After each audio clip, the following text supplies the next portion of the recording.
Bienvenidos a todos, mi nombre es Marco Humberto Guamán Reyes. Bueno, y a continuación voy a presentar ciertos tipos de temas. Bueno, el tema principal sería el diseño y análisis de radioenlaces, parámetros de transmisión, fenómenos climáticos y modulación digitales.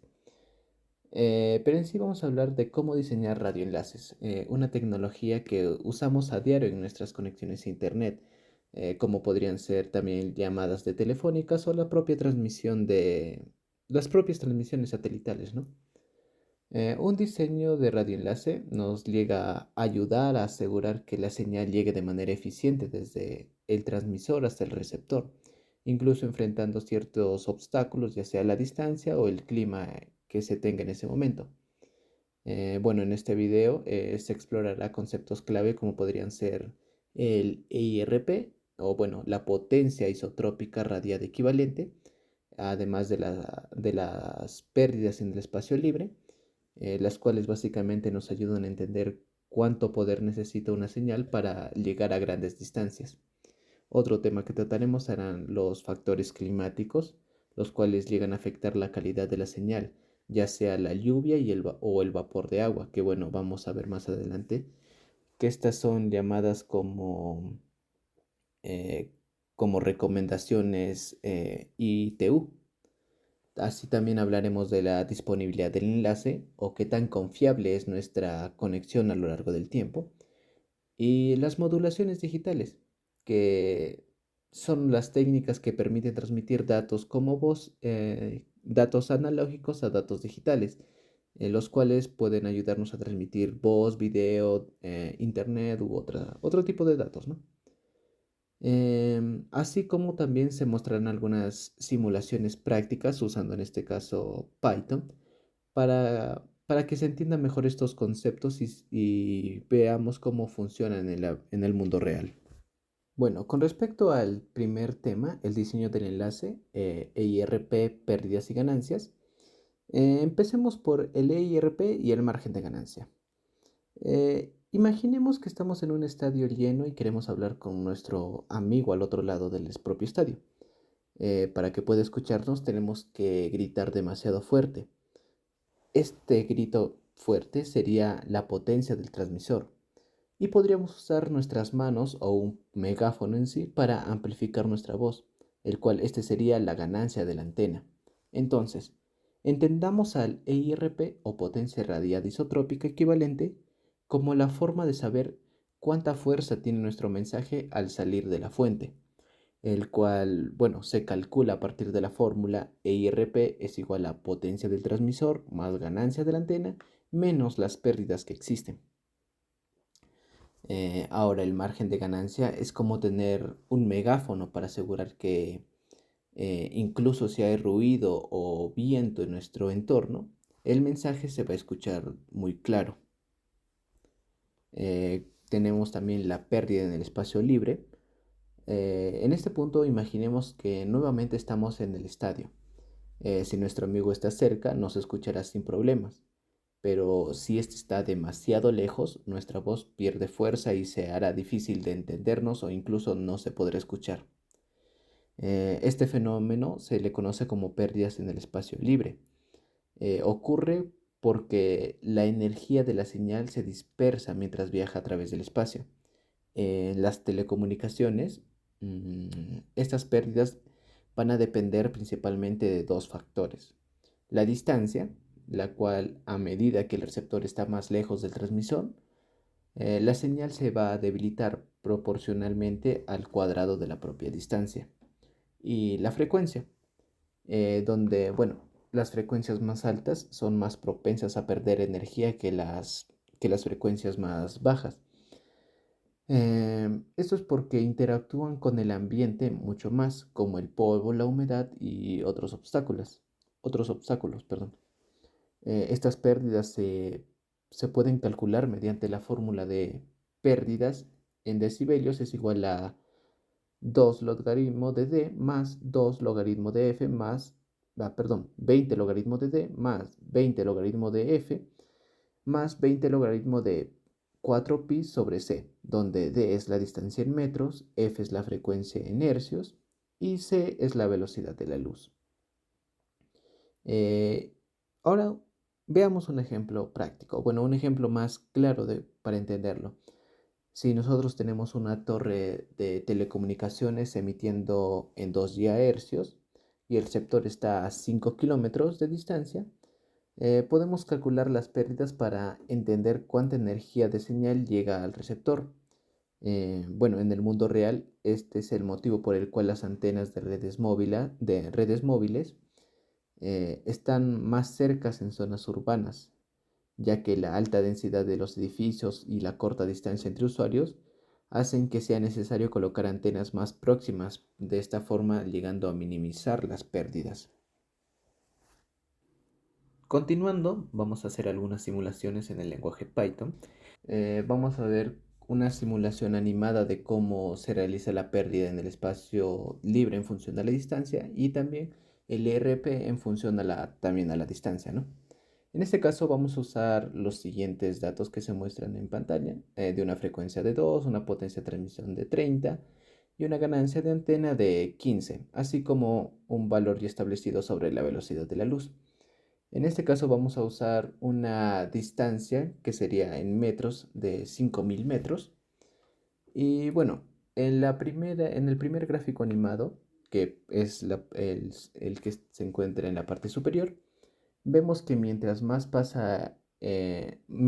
aumenta la distancia, las pérdidas van aumentando significativamente, y hasta llegar al punto de que, bueno, se estanca, ¿no? Y como tenemos los valores, podemos ver que el resultado final, o bueno, cuando llegue a los 5000 metros, va a tener un valor de pérdidas en el espacio libre de 112,44 decibelios. En el siguiente gráfico, el que se encuentra en la parte inferior, bueno, este sería el ERP en función a la distancia. Vemos que contrariamente al de pérdidas en el espacio libre en función de la distancia, este va disminuyendo de la misma forma en que, bueno, contraria a la pérdida en el espacio libre. Esto básicamente es porque, bueno, ya mencionamos que el IRP es la forma de saber con cuánta fuerza tiene nuestro mensaje al salir de la fuente. Como al inicio sale fuente directamente y no se encuentra en una distancia tan larga, entonces la potencia va a ser mucho mayor. Sin embargo, cuando llegue a los 5000 metros que hemos considerado, el IRP va a tomar un valor de menos 67,44 decibelios. Como siguiente tema tenemos a los factores climáticos y la disponibilidad del enlace, en donde, bueno, primero encontramos a los fenómenos climáticos constituido por la ITU RP838, o también referida a la atenuación por lluvia, brindada por la Unión Internacional de Telecomunicaciones, o por sus siglas ITU. Bueno, esta norma nos describe cómo la lluvia puede afectar la propagación de las ondas electromagnéticas en el espacio libre, donde la atenuación por lluvia básicamente ocurre cuando las gotas de agua en la atmósfera absorben o dispersan las señales de radio, de esta forma causando pérdidas de señal a medida que las ondas atraviesan las propias gotas de lluvia, donde la cantidad de atenuación va a depender de factores como la intensidad de la lluvia, la frecuencia de la señal o la distancia entre el emisor y el receptor. Bueno, con respecto a la fórmula para su cálculo, acá encontramos que la atenuación específica va a estar dada por gamma de R, igual a K por R elevado a alfa, donde K y alfa son constantes que dependen de la frecuencia y la polarización de la señal, y R es la tasa de la lluvia. Bueno, acá tenemos que tener en consideración que la ITU RP838 nos brinda una serie de valores para cada una de las frecuencias que pueden existir, donde podemos considerar tanto los valores de K como los valores de R, como se muestra en la figura a la derecha. Continuando, tenemos a la atenuación por vapor de agua y oxígeno, dado por la ITUR P676, que, bueno, el siguiente fenómeno climático ocurre debido a la absorción de energía por parte de las moléculas de agua y oxígeno en la propia atmósfera, donde las moléculas de agua en forma de vapor y las moléculas de oxígeno llegan a absorber parte de la energía de la señal, lo que provoca a su vez que la intensidad de la señal empiece a disminuir. Esta atenuación se vuelve más significativa cuando, bueno, se vuelve más significativa en frecuencias altas, por lo que tiene un impacto mayor en enlaces que son de microondas o bueno, satelitales, ¿no? Acá encontramos, hay que considerar que aunque la atenuación por vapor de agua y oxígeno es menos prominente en la atenuación de lluvia, es un factor clave a considerar especialmente en enlaces que operan en frecuencias muy altas, como lo son los enlaces satelitales. Este está dado por la fórmula donde gamma es igual a gamma de cero más gamma de W, en donde gamma de cero son las atenuaciones específicas por el aire seco y gamma de W está dado por el vapor de agua. El siguiente tema es el fading. Bueno, el fading es la variación de la amplitud, o la fase o la frecuencia de la señal debido a las múltiples trayectorias que llega a seguir la señal en su camino, ya sea entre el emisor y el receptor.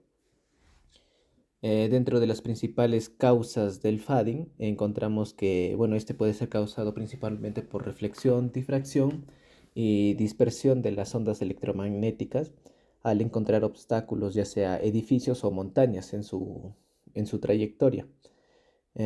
Bueno, generando que las propias trayectorias múltiples que llegan al receptor en momentos ligeramente diferentes, causando así interferencias que puedan afectar a la calidad de la señal. Dentro de los efectos de la calidad del fading podemos encontrar que afecta principalmente las conexiones inalámbricas y puede generar fluctuaciones en la potencia recibida. Por ejemplo, en áreas urbanas o en zonas con muchos obstáculos, el fading puede ser particularmente fuerte, lo que hace que la señal se degrade de manera impredecible, generando de esta forma ciertos problemas en las señales. Continuamos con la disponibilidad del enlace. Bueno, este más que todo se refiere a la probabilidad que existe de que un enlace de comunicaciones funcione correctamente durante un periodo determinado, a pesar de las condiciones climáticas en las que se encuentre, y además de otros factores, el cual se mide como una fracción de tiempo en la que la señal está disponible para su propio uso. La disponibilidad también depende de varios factores, como la intensidad de lluvia, la frecuencia de la señal y la tecnología utilizada. Es decir, cuando mayor es la atenuación por fenómenos climáticos, ya sea la lluvia, menor será la disponibilidad que existe en el enlace. Eh, con respecto a los márgenes de ganancia, eh, este podemos considerar lo que son la diferencia entre la señal recibida y la señal mínima necesaria para que la comunicación sea viable.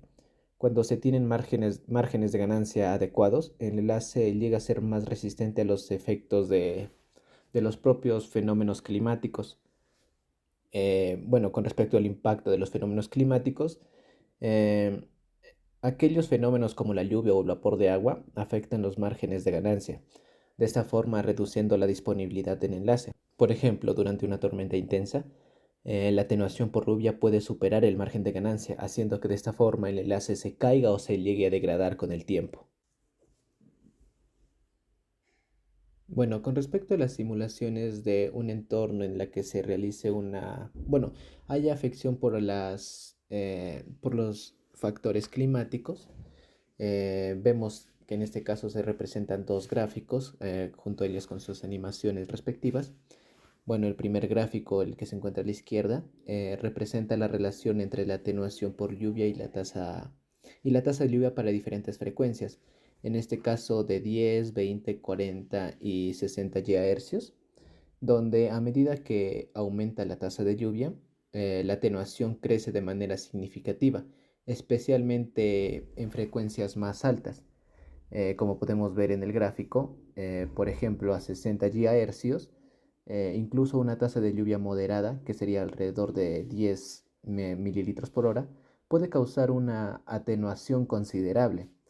Esto demuestra que las frecuencias más altas son más sensibles en condiciones climáticas adversas, lo que implica a su vez que la calidad del enlace, lo que indica que la calidad de enlace se ve afectada, o bueno, más que todo impactada directamente. En el segundo gráfico, el que se encuentra en la parte derecha, se analiza cómo la disponibilidad del enlace cambia con la tasa de lluvia en las mismas frecuencias. En este caso son las mismas del gráfico anterior, que sería 10, 20, 40 y 60 GHz. Bueno, la disponibilidad comienza a disminuir rápidamente cuando la tasa de lluvia alcanza cierto umbral crítico, ¿no? Con respecto a la tasa de lluvia, donde las frecuencias más bajas, como la que serían de 10 GHz, o sea, el que tiene el color azul, son más resistentes, manteniendo la disponibilidad incluso con tasas de lluvia muy altas, en las que puede estar más cercanas a 40 GHz. Específicamente vemos que en la tabla de acá abajo, la frecuencia de 10 GHz aguanta, de 10 GHz aguanta hasta 33.84 mililitros por hora, y a partir de ese rango se pierde la disponibilidad de la propia señal. Bueno, explicando la tabla que tenemos aquí abajo, esta complementa la información mostrando la tasa de lluvia umbral para cada una de las frecuencias, donde este valor que, bueno, corresponde a la tasa de lluvia que la atenuación excede en un umbral de 10 GHz, afectando la disponibilidad del enlace. Por ejemplo, como ya mencioné, a 10 GHz un enlace puede tolerar hasta 40, hasta 34, hasta 4 mililitros por hora redondeándolo. Esto subraya, perdón, que las frecuencias más bajas son más adecuadas para regiones con una alta precipitación. Finalmente podemos concluir que estos análisis, que este análisis tiene un impacto directo en el diseño de redes de comunicaciones, siendo fundamental el hecho de considerar la frecuencia de operación junto con las condiciones climáticas de una región al momento de su propio diseño, ¿no? Aunque las frecuencias altas ofrecen una mayor capacidad, estas son menos resistentes frente a la lluvia. Por lo tanto, es necesario encontrar cierto equilibrio entre la capacidad y la resistencia climática. Además, es necesario también planificar márgenes de ganancia adecuados que pueden garantizar que el enlace se mantenga operativo incluso en condiciones meteorológicas mucho más adversas. Continuando con el siguiente tema, encontramos lo que son las modulaciones digitales, comparación y eficiencia. Bueno, una modulación digital es una técnica utilizada para transferir información a través de señales portadoras, y su elección va a depender de las necesidades de la red, como eficiencia, capacidad y robustez frente al ruido. Aquí podemos encontrar varias modulaciones digitales y donde cada una tiene una aplicación específica según el entorno. Empezando, tenemos a la modulación PAM5, la cual es una modulación por amplitud de pulso de 5 niveles, por eso se llama PAM5, la cual utiliza 5 niveles de amplitud para codificar datos digitales. Esto significa que cada símbolo puede representar más información que un sistema binario tradicional. Además de que en PAM5 los datos digitales se convierten en pulsos con amplitudes específicas. Por ejemplo, en una red Ethernet, este sistema permite la transmisión de datos por ciclo de señal, aumentando de esta forma la eficiencia. Como podemos ver en el gráfico de la derecha, tenemos un ejemplo de una modulación de amplitud con un pulso de 5 niveles que va desde el 2 hasta el -2, y vemos que cada uno de esos puntos rojos va a representar un nivel de amplitud. Con respecto a las aplicaciones, PAN5 se usa principalmente en redes Ethernet de alta velocidad, ya sea Giga Ethernet, que emplea cables de par trenzado, en la cual esta modulación es clave para lograr velocidades de hasta 1 gigabit en infraestructuras LAN. Continuando tenemos el tipo de modulación VPSK, bueno, que es más que todo, por su significado en español, es la modulación por desplazamiento de fase binaria, eh, el cual, en el cual la fase de señal portadora cambia entre dos estados, típicamente 0 y 180 grados, para representar tanto el 0 como el 1 binario. En la parte derecha podemos ver un gráfico donde se presenta cómo estos obtienen sus valores, siendo que en el ángulo 0 el bit se representa como 0 y en 180 el bit representa a 1. Con respecto a su funcionamiento, para cada bit transmitido se modifica la fase portadora. Esto hace que el BPSK sea una técnica robusta frente al ruido, ya que solo necesita distinguir entre dos estados, el 0 y el 1. Sin embargo, su capacidad de transmisión llega a ser limitada, ya que transmite solo un bit por cada uno de los símbolos. En el siguiente gráfico podemos ver cómo para representar un bit la curva de la onda se hace hacia abajo, y para representar un bit, el bit de 1, la curva se hace hacia arriba. Podemos ver que la modulación de una señal de 0, 1, 0, 1 llega a representarse de esa manera, ¿no? Con respecto a sus aplicaciones, vemos que el BPSK se utiliza principalmente en comunicaciones satelitales y en sistemas de transmisión a larga distancia, donde la resistencia al ruido resulta crucial para que los datos lleguen de forma óptima y eficiente. Continuando tenemos a la modulación tipo QPSK, la cual significa por desplazamiento de fase en cuadratura, el cual es una evolución del propio BPSK, el cual utiliza cuatro estados principales, que serían de 45 grados, 135 grados, 125 grados y 315 grados, para transmitir 2 bits por cada uno de estos símbolos. Como se ve en el gráfico a la izquierda, vemos que por ejemplo, el bit de 1, 1 está en el ángulo de 45 grados, los bits de 0, 1 se encuentran en 135 y así respectivamente. Con respecto a su funcionamiento, bueno, al aumentar el número de estados de fase, el QPSK llega a duplicar la capacidad de transmisión en comparación con el BPSK, utilizando de esta forma el mismo ancho de banda. Ahí tenemos un ejemplo de también cómo sería la modulación usando el QPSK, que bueno, en 45 la curva iría hacia abajo, y para representar cada uno de los siguientes bits, bueno, esta va a variar haciendo una pequeña transición en cada uno de ellos. Eh, con respecto a las aplicaciones, acá podemos ver que el PSK se utiliza ampliamente en lo que serían redes móviles, ya sea 3G, 4G e incluso Wi-Fi, donde llega a ser importante balancear la eficiencia espectral y la propia robustez frente al ruido. Continuando tenemos a la modulación tipo QAM, el cual es la modulación en amplitud de cuadratura, una técnica avanzada que combina variaciones de fase y propia amplitud. En el QAM, cada símbolo representa múltiples bits mediante una combinación única de fase y amplitud. Ahí podemos ver que se representan tanto para el 16 QAM como para 256 QAM, en donde el 16 QAM puede llegar a representar hasta 4 bits y el 256 QAM representa hasta 8 bits. Con respecto a su funcionamiento, bueno, dependiendo del tipo, ya llega a representar tanto 4 como 8 bits. Esto se refiere a que aumenta significativamente la capacidad de transmitir, pero también requiere una señal más limpia y con mayor relación de señal a ruido, lo que sería el SRN.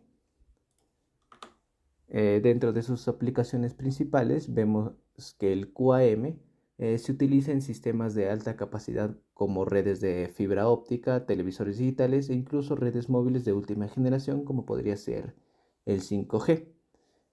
Además que las modulaciones avanzadas como 1024 QAM y 4096 QAM son esenciales para entornos donde el ancho de banda llega a ser limitado, pero la demanda de datos es demasiado alta. Continuando, tenemos una comparativa entre los distintos tipos de modulaciones. Bueno, tenemos la primera forma en que vamos a comparar, que sería la eficiencia espectral, la cual mide cuánta información puede transmitirse en un ancho de banda específica. Este se llega a expresar en bits por segundo por hertz, donde el PBSK tiene una eficiencia espectral baja, ya que solo transmite un bit por símbolo. Y este llega a ser adecuado para canales con bajo ruido, pero su uso llega a ser limitado en sistemas modernos. Con respecto al QPSK, esta mejora la eficiencia espectral al transmitir 2 bits por símbolo, duplicando así la capacidad que tenía el BPSK, sin aumentar el ancho de banda que se necesita para realizar este proceso. Y con respecto al QAM, sí, especialmente en versiones avanzadas como el 256 QAM o el 4096 QAM, logra una eficiencia espectral muy alta. Por ejemplo, el 4096 QAM pueden transmitir hasta 12 bits por símbolo, lo que hace ideal para aplicaciones donde se necesita aprovechar al máximo el espectro disponible. En este caso se mencionó que podría ser para 5G y hasta fibra óptica. Sin embargo, el aumento de eficiencia espectral viene con un costo, mayor sensibilidad al ruido y una mayor relación señal al ruido requerida para mantener de esta forma una calidad en la señal, ¿no? El La otra forma de compararlo va a ser la relación de señal a ruido, perdón, que sería SNR, que se requiere para el proceso. La relación señal a ruido requerida va a ser una modulación que depende de la complejidad. En el caso del el BPSK, tiene una menor necesidad de SNR debido a su simplicidad, siendo extremadamente robusta en entornos con un alto ruido, ¿no? Con respecto al QPSK, requiere una SNR ligeramente mayor que su predecesora, pero sigue siendo adecuada para condiciones moderadas. Con respecto a las modulaciones más avanzadas, como sería el 256 QAM o el 4096 QAM, necesitan señales extremadamente limpias, ya que cualquier interferencia puede causar errores significativos. Por ejemplo, mientras que un 16 QAM puede funcionar bien con un SNR de entre 15 y 20 decibelios, el 4096 QM puede necesitar más de 35 decibelios para evitar errores. Por lo tanto, las modulaciones avanzadas llegan a ser ideales para entornos con una infraestructura de alta calidad, ya sea fibra óptica u otros como el 5G, pero no son muy prácticos para sistemas satelitales o inalámbricos con altas tasas de ruido. Y finalmente, con respecto a la capacidad de transmisión, em, llega a ser otro factor importante, porque este parámetro está directamente relacionado con la cantidad de bits por símbolo y la tasa de símbolo por segundo. Con respecto al BPSK y al QPSK, son útiles para aplicaciones donde la estabilidad es más importante que la velocidad. Este podría ser comunicaciones satelitales o sistemas de largo alcance, ¿no? Y con respecto al QAM, este permite alcanzar capacidades de transmisión mucho más, mucho mayores en sistemas modernos. Por ejemplo, el 16 QAM transmite 4 bits por símbolo con velocidades típicas de hasta 100 megabits en redes LTE. Con respecto al 256 QM, transmite 8 bits por símbolo usando redes como 5G para alcanzar más velocidades de hasta de 1 GB. Y el 4096 transmite 12 bits por símbolo, siendo clave en enlaces de fibra óptica de alta capacidad y redes inalámbricas mucho más avanzadas. Lo que significa que al elegir, bueno, resumiendo todo, podemos decir que elegir una modulación debemos considerar no solo la capacidad que nosotros necesitamos, ¿no? Sino también las condiciones del canal y los requisitos que se pueden considerar en el SNR. Continuando con las simulaciones, en este se ha visto necesario usar tecnologías, en este caso se ha usado Python para representar lo que serían las constelaciones para cada uno de los QAM, tanto para el QAM de 16 QAM que está a la izquierda de la pantalla y el de 256 QAM que está a la derecha. Bueno, ¿cómo interpretamos estos gráficos? Bueno, en el primer gráfico, el que está a la izquierda, vemos que a medida que se aplica ruido, los puntos de la constelación se llegan a dispersar más a medida que disminuye el SNR. Es decir, vemos que en la constelación hay 4 puntos. Bueno, 4 tipos de puntos. El rojo, que sería la constelación, el punto original, en donde tenemos cuatro puntos por cada uno de los sectores. Y los que tienen ruido, en donde podemos ver que el ruido, en el caso del círculo celeste, al tener un SNR más bajo, los puntos se llegan a alejar significativamente de sus posiciones originales, que en este caso son los puntos rojos, indicando que el ruido es muy fuerte en comparación con la señal. También podemos ver que un SNR de 10 decibelios, la dispersión es menor y que a un SNR de 20 decibelios, los puntos llegan a acercarse cada vez más a sus posiciones originales. De esta forma se indica que la señal llega a ser mucho más clara. Ahora, en el caso del 256 QM, al igual que en el caso del 16 QM, se aplican distintos niveles de ruido. Sin embargo, en este caso se tienen muchos más puntos, es decir, que es más sensible al ruido. Llegamos a entender de que a un SNR de 10 decibelios los puntos ya están bastante dispersos, mientras que si usamos un ruido con un SNR de 30 decibelios, los puntos se llegan a acercar más a sus posiciones ideales.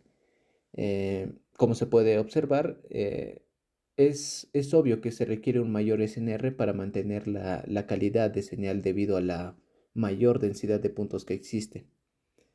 Bueno, como resumen, podemos entender que la diferencia clave entre el 16 QM y el 256 QAM es que este último, el 256 QAM, ofrece una mayor densidad de puntos en su constelación, lo que le permite a la vez transmitir más información por símbolo.